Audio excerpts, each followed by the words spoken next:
မင်္ဂလာပါ Cluster Hope ရဲ့ YouTube channel လေးကနေပြန်လည်ကြိုဆိုလိုက်ပါတယ် videos တွေလည်းမတင်တာတော်တော်လေးကိုကြာသွားခဲ့ပြီပေါ့နော်အခုတော့ဒီ TKT module 2ရဲ့က unit 24အကြောင်းကိုနည်းနည်းလေးရှင်းပြခြင်းတယ်ပေါ့နော်အခုပြောမယ့်ဒီ video က summary သဘောတရားပေါ့နော်ဒီ unit 24နဲ့ပတ်သက်ပြီးတော့အတန်းထဲမှာဒီစာသင်တဲ့အခါမှာဆရာမတော်တော်များများ struggle ဖြစ်ရတဲ့အပိုင်းလေးတွေကိုဒီကသူတို့နားလည်အောင်လို့ပေါ့နော် summary လေးလုပ်ပြီးတော့ပြောပြပေးတဲ့သဘောဖြစ်ပါတယ်အဲ့တော့ဒီ summary ထဲမှာပါတဲ့အကြောင်းအရာတွေခြုံငုံမိရဆိုလို့ရှိရင်ဒီ unit ကိုတော်တော်လေးပိုင်နိုင်မယ်လို့ယူဆပါတယ်ဒီဗီဒီယိုအဆုံးမှာတော့ဒီ YouTube ပေါ့နော် YouTube ရဲ့ဒီ link ထဲမှာဒီ map လေးလည်းထည့်ထားပေးမယ်ပေါ့နော်အဲ့တော့ဆရာမတို့ကဗီဒီယိုကြည့်မယ်course book မှာစာတော့ဖတ်မယ် practice နဲ့ပြီးတော့လို့ရှိရင်အဓိက main points တွေကို summary mind map မှာကြည့်မယ်ဆိုလို့ရှိရင်ပေါ့နော်ဆရာမတို့အတွက်ဒီ knowledge ကလည်းတော်တော်လေးကိုခိုင်ဝမ်းမယ်လို့ယူဆပါတယ်unit 24က is about selection and use of course book materials ပေါ့နော်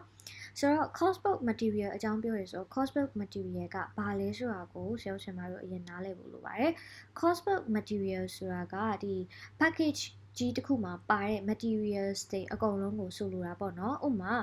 course book ဆရာမတို့ကဝယ်လိုက်တယ်ဆိုလို့ရှိရင်ပေါ့နော်သူစီမှာ student book ပါမယ် teachers book ပါမယ်ပြီးတော့လို့ရှိရင် workbook ပါမယ်စာအုပ်3အုပ်ရှိမယ်ပြီးတော့လို့ရှိရင်အဲ့ဒီစာအုပ်3အုပ်ရဲ့အလုပ်လုပ်ပုံကလည်းမတူဘူးပါဝင်ပစ္စည်းတွေကလည်းမတူဘူးပေါ့နော် for example students book မှာဆိုလို့ရှိရင် colorful pictures တွေရှိမယ် topic နဲ့ context တွေဆရာမတို့တွေ့ရမယ် teachers book မှာဆိုလို့ရှိရင်เนาะဒီ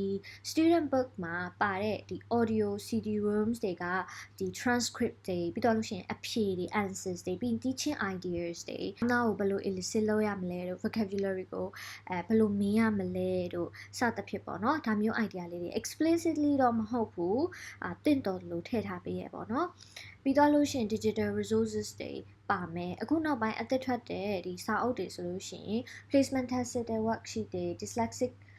ရှိတဲ့ကလေးတွေအတွက်ဆိုလို့ရှိရင်ဘယ်လိုမျိုးသုံးရမလဲဆိုတော့ဒီ worksheet တွေ material တွေ teaching ideas တွေအများကြီးပို့ပြီးတော့ဆုံးလာပြီပေါ့ main purpose တွေကကြတော့ဘာလဲဆိုလို့ရှိရင်ဒီကျောင်းသားကိုပေါ့နော် language တွေ practice လုပ်ဖို့အတွက်ပုံစံမျိုးစုံနဲ့ဘယ်လို present လုပ်မလဲဘာဖြစ်လို့လဲဆိုတော့topics တွေအများကြီးရှိတာ哦ပြီးတော့လို့ရှိရင် language skills တွေပေါ့နော် skills တွေဒါမှမဟုတ်လို့ရှိရင်ဒီ vocabulary တို့ pronunciation တို့ဒါမျိုးတွေပါမယ်ဒီ four skills တွေနဲ့ပတ်သက်တဲ့ writing တို့ reading တို့ဒါမျိုးလေးတွေအများကြီးပါမယ်ပေါ့ language တစ်ခုကိုကောင်းကောင်းတက်မြောက်ဖို့အတွက်အဲ့ဒီထဲမှာသူကဒီဘယ်လို practice လုပ်ရမလဲဘယ်လို present လုပ်ရမလဲဘယ် exercise တွေပါလဲ text တွေအများကြီးပေါ့နော်ပုံစံမျိုးစုံနဲ့exercise တွေ text တွေအများကြီးထည့်ထားပေးတဲ့ activities တွေအများကြီးပါတယ်ပေါ့နော်အဲ့တော့ဒါတွေလုပ်တယ်ဆိုလို့ရှိရင်ကျောင်းသားကဒီကျတော့ဒါတွေကင်ပြီးဒီစာအုပ်တွေကင်မြတ်တယ်နဲ့အဲ့တော့ကျောင်းသားကဒီ area တွေမှာတိုးတက်မယ်ဆရာမတွေပေါ့အထူးသဖြင့်စာအုပ်ကောက်ကင်လိုက်တယ်ဒါပေမဲ့ဘယ်လိုကင်ရမလဲဘယ်လိုသင်ရမလဲမသိတာတို့ဒါမှမဟုတ်ဒီစာအုပ်ကိုတခါမှမကင်ဘူးပဲမဲ့သင်ဆိုလို့ရွေးပြီးတော့ကင်ပြီးတော့သင်လိုက်ရတာတို့ဒါမျိုးအခြေအနေတွေကြုံကောင်းကြုံရနိုင်တယ်အဲ့လိုကြုံရနိုင်တဲ့အခြေအနေမှာဒီ selection and use of course book materials မှာပါဝင်တဲ့အကြောင်းအချက်တွေဟာအရေးကြီးတဲ့အခန်းကဏ္ဍမှာပါလာပြီ need analysis ဆိုတာပါလဲ need analysis ဆိုတာကကြတော့ဒီကျောင်းသားရဲ့ပေါ့နော် level ကျောင်းသားရဲ့ need ကျောင်းသားရဲ့ interest age ဥပမာဆရာမတို့ကိုပေါ့နော်ကျောင်းက institution ကဖတ်စာအုပ်တစ်ခုပေးလိုက်တယ်ရော့ဒီဖတ်စာအုပ်ငါတို့ institution မှာတင်မယ်ကဲအဲ့လိုလာပေးပြီဆိုကိုကတခါမှလည်းဒီစာအုပ်ကိုမသုံးဘူးဒီတိုင်းပဲ follow လုပ်တဲ့အခါမှာလည်းအခက်အခဲတွေတွေ့တယ်ဒါဆိုဆရာမတို့ဘယ်လိုမျိုးလုပ်လဲဆိုအဲ့ခါကြလို့ရှင် need analysis ကိုဆရာမတို့အားကိုးဖို့လိုတယ် need analysis ဆိုတာကကြတော့ဒီကျောင်းသားကိုပေါ့နော်ကျောင်းသားရဲ့learning styles တွေကို preference တွေကိုဒီအလွယ်သိအောင်လုပ်တာပြီးရင်ကျောင်းသားရဲ့အသက်အရွယ်လိုက်စိတ်ဝင်စားတဲ့အရာတွေအပေါ်မှာဆရာမတို့ကဒီ type လျောက်တဲ့ပေါ့နော် lesson လေးတွေဆရာမတို့ကကြည့်ပြီးတော့ပေးတာဖတ်စာအုပ်ကိုမှရှိရယ်ဖတ်စာအုပ်ကြီးပေးထားတော့လဲဖတ်စာအုပ်ကြီးကိုပုံသေးကြီးအတိုင်း follow လုပ်ပြီးတော့သွားစရာမလိုပဲနဲ့ကျောင်းသားရဲ့ဒီ need analysis ကရတဲ့အပေါ် result ပေါ်မူတည်ပြီးတော့သင်ပေးတဲ့ဟာမျိုးပေါ့နော်စတီယိုကadapt လုပ်တယ်လို့ခေါ်ပါတယ်ဆိုတော့ need analysis ကဒီကိုကကျောင်းသားရဲ့အကြောင်းကိုပေါ့နော်ကျောင်းသားဘာကြိုက်လဲကျောင်းသားmotivation strike ကဘာလဲ သူတို့ရဲ့ level ကဘာမှရှိလဲဆိုတော့ need analysis လုပ်လိုက်ပြီးဆိုလို့ရှိရင်ဆရာဆရာမတို့ကကိုတင်နေတဲ့ class ရဲ့ dynamic ကိုအလွယ်တကူနားလည်သွားပါလိမ့်မယ်ပေါ့နော်လို့ရှိရင်ဆရာဆရာမတို့ကပေါ့နော် course book ကိုရွေးတော့မယ်သုံးတော့မယ်ဆိုလို့ရှိရင်ဘယ်အချက်တွေကိုစဉ်းစားလို့ရလဲဆိုလို့ရှိရင်ဒီစာအုပ်မှာပေးထားတဲ့ပုံတွေပေါ့နော်စာအုပ်ရဲ့ဒီအသွားအလာပေါ့နော်စာအုပ်ကိုဘယ်လို organize လုပ်ထားလဲဘယ် stage ပြီးဘယ်လိုတွေသွားထားလဲပြီးတော့လို့ရှိရင်စာအုပ်က digital စာအုပ်ပဲဖြစ်ဖြစ်ဒီ physical စာအုပ်ပဲဖြစ်ဖြစ်ပေါ့နော်ဘယ်လောက်ထိသူ့စီမှာ visually ဒီ clarity ရှိနေလဲပုံတွေကကြည်ရဲ့လားအဆင်ပြေရဲ့လားကိုက online class တင်နေဆိုလို့ရှိရင် screen share ပြရဲ့အခါမျိုးမှာဟောသူ့ရဲ့ဒီပုံတွေကထင်းထင်းလင်းလင်းရှိရဲ့လားရှုပ်ရှက်ခတ်နေလားပြီးတော့ cultural appropriacy ကိုရွေးတဲ့စာအုပ်ကမြန်မာကျောင်းသားတွေနဲ့တင့်တော်တဲ့စာအုပ်ဖြစ်ပါမလားအများသောအဖြစ်ကတော့ graded လောက်ထားတာဖြစ်တဲ့အတွက်ကြောင့်မလို့အဆင်ပြေရပေါ့နော်ဆိုတော့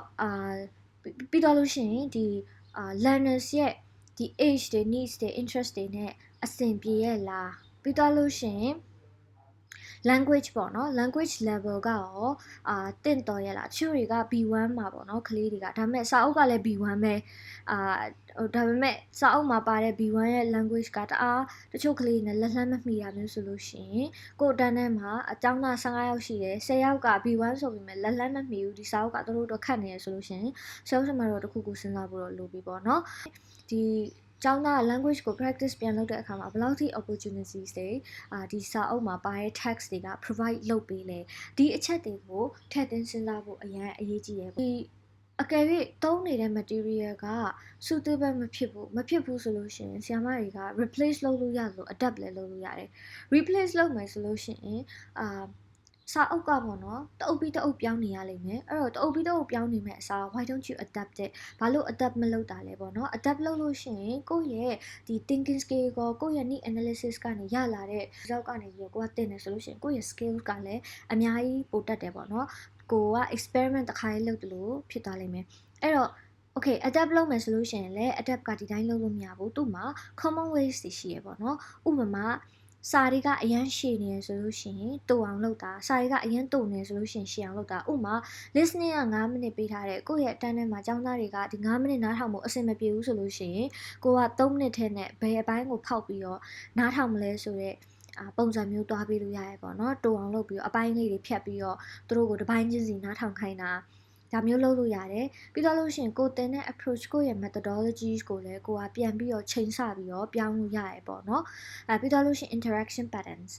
ဥပမာကျောင်းသားပေါ့နော်ဖတ်စာအုပ်မှာက pair work လုပ်ပါပထမတစ်ခါလည်း pair work ဒုတိယတစ်ခါလည်း pair work ဆိုလို့ရှိရင်ကလေးတွေကခဏ pair work လုပ်ခိုင်းမယ်ဆိုပြောင်းမှာပေါ့နော်ဒါပေမဲ့ကလေးတွေကိုပါတနာပြောင်းနိုင်တရား pair work စီပဲဖြစ်နေဆိုလို့ရှိရင်လည်းအဆင်မပြေဘူးအဲ့တော့ changing interaction pattern ဘယ်လိုမျိုးလေး variety လုပ်ပြီးတော့တွားမလဲဆိုတာကိုဆုံးဖြတ်လို့ရတယ်ပြီးတော့လို့ရှိရင် level of difficulty difficulty level ကဘယ်လောက်ထိရှိနေလဲဒီ text တစ်ခုမှာကိုကဥပမာပေါ့နော် test က gut feel test 8ခုရှိရပေါ့နော်အပေါက်ခါမှာအဲ့8ခုမှာ4ခုလောက်ကတော်တော်လေးကိုခတ်ပြီးတော့စဉ်းစားရတဲ့ပုံစံမျိုးပြီးတော့ဒီ vocabulary မှာ variation တွေပါနေတဲ့ဟာမျိုးဆိုလို့ရှိရင်တချို့ကျောင်းသားတွေ weaker learners တွေအတွက်ခတ်နိုင်တယ်အဲ့ခါကျတော့ဆရာမတို့က interaction pattern ကို change နိုင်မဟုတ်ဘဲနဲ့ methodologies ကိုဘယ်လိုလေးadapt လုပ်မလဲစဉ်းစားလို့ရတယ်ပေါ့နော်ဥပမာ4ခုကို strong students တွေကိုပေးပြီးတော့ဒီကျန်တဲ့4ခုကိုလွယ်တဲ့4ခုကို weak students တွေနဲ့ mix လုပ်ပြီးတော့ပေးရမျိုးအဲ့တော့အချိန်တူတူပဲ timing 9မိနစ်ပေးရဆိုရင်တော့မှသူတို့လုပ်တဲ့ pace ကညိန်သွားလိမ့်မယ်ပေါ့နော်ပြီးတော့ materials ကို reorder ပြန်လုပ်တာအခါကျတော့ရှင်တချို့ဒီဥမာပေါ့နော် STI ဆိုလို့ရှိရင်ဒီ class ကိုတင်တဲ့အခါမှာဒီဖတ်စာအုပ်တိုင်းမသွားဘူးပေါ့နော်ဒီဖတ်စာအုပ်တိုင်းသွားတဲ့ဟာမျိုးဆိုလို့ရှိရင်လည်းအရှိနဲ့အနောက်နဲ့ order လုပ်ပြီးတော့တင်တယ်တခါလေကြောက်ရှင်ကိုက top down processing နဲ့တင်လို့တခါလေကြောက်ရှင် bottom up processing နဲ့တင်တယ်ပေါ့နော်အရှိကနေအနောက်ကိုတင်အနောက်ကနေအရှိကိုတင်အဲ့လိုမျိုးပြန်ပြီးတော့သွားတာမျိုးရှိတယ်အမြဲတမ်းတမတ်ထဲပုံစံနဲ့မလုပ်ဘူးပေါ့နော်ဖြစ်ပေါ့နော် course book ကဒီ lesson တစ်ခုရဲ့ဒီ content တွေပေါ့နော် topics တွေအများကြီးတော့ဘာတွေတင်ရမလဲ food ဆို food culture ဆို culture sport ဆို sport အဲ့လို လိုမျိုးတွေအများကြီးပေးထားရပေါ့နော်အဲ့ခါမှာဆီယာမကဘာလုပ်လို့ရလဲဆိုလို့ရှိရင် personalization ပေါ့နော်variety ပြီးတော့လို့ရှိရင်ဒီ lesson ဒီ activity တစ်ခုကိုဘယ်လိုမျိုး effective ဖြစ်ပြီး engaging ဖြစ်အောင်လုပ်ရမလဲဆိုတာကဆီယာမကစဉ်းစားလို့ရတယ်ပေါ့နော်ဆီယာမနဲ့ပဲဆိုင်တယ်အဲ့တော့ course book ကဒီ context တွေ situation တွေလိုအပ်တဲ့ပုံတွေပြီးတော့လို့ရှိရင် conversations တွေ dialogues တွေ text တွေသူ့စီမှာပါပြီးသားပေါ့နော် exercise တွေဒါတွေကို provide လုပ်ပြီးတော့ဆီယာမတယောက်အနေနဲ့ကကြတော့ဒီဟာတွေကိုပို့ပြီးတော့ engaging ဖြစ်အောင်ဒီလိုပုံစံမျိုးလေးတွေ provide လုပ်လို့ရတယ်ပေါ့နော် instructions တွေကို clear ဖြစ်အောင် grade လုပ်ချတာwammer ဆိုလို့ရှိရင်လည်းသုံးတဲ့ wammer ကမတူးလေ right wammer ကဖတ်စာအုပ်ထဲမှာလည်းပါကောင်းပါနိုင်တယ်ဒါပေမဲ့ဆီယာမကကျောင်းသားရဲ့မျက်နှာကိုကြည့်ပြီးတော့ဒီ page ကိုချက်ချင်းပြောင်းအောင်လုပ်တာဒီ course book က provide မလုပ်ဘူးဆီယာမကပဲလုပ်တာပေါ့နော်ဒါမျိုးတွေရှိမယ်ပြီး homework တွေ teacher တို့ဘယ်လို homework ကို set up လုပ်မလဲအဲ့ဒါကကိုယ့်အပေါ်မှာပဲမူတည်ရပေါ့နော်ဆိုတော့ဒါမျိုးလေးတွေကိုကိုကသိချင်အဖြစ်ဒီ course book တစ်ခုရလာပြီဆိုလို့ရှိရင်ဘယ်လိုပုံစံမျိုး adapt လုပ်ရမလဲဆိုတာကိုကောင်းကောင်းနားလည်သွားမှာဖြစ်တယ် of course like ဒါတွေအကုန်လုံးတော့ဆရာတို့ဆရာမတို့ကသုံးမှာတော့မဟုတ်ဘူးဒါပေမဲ့တစ်ခုနှစ်ခုပေါ့နော်ဒီလိုမျိုးလေးနှစ်ခုလောက်သုံးပြီးတော့ adapt လုပ်တတ်တယ်ဆိုရင်တော့ကိုကစာသင်ရတာအရန် smooth ဖြစ်တယ်ပေါ့နော်။ဒါကြောင့်မလို့ selection and use of coursework materials မှာသူက adapt ways လေးတွေကိုဆရာတို့ကိုပြောပြထားတာဖြစ်ပါတယ်။ Okay ဒီဗီဒီယိုလေးကိုဒီမှာပဲရပ်လိုက်မယ်။ဒီဗီဒီယိုရဲ့နောက်ပြီးတော့ဒီ mind map link လေးရပေါ့နော်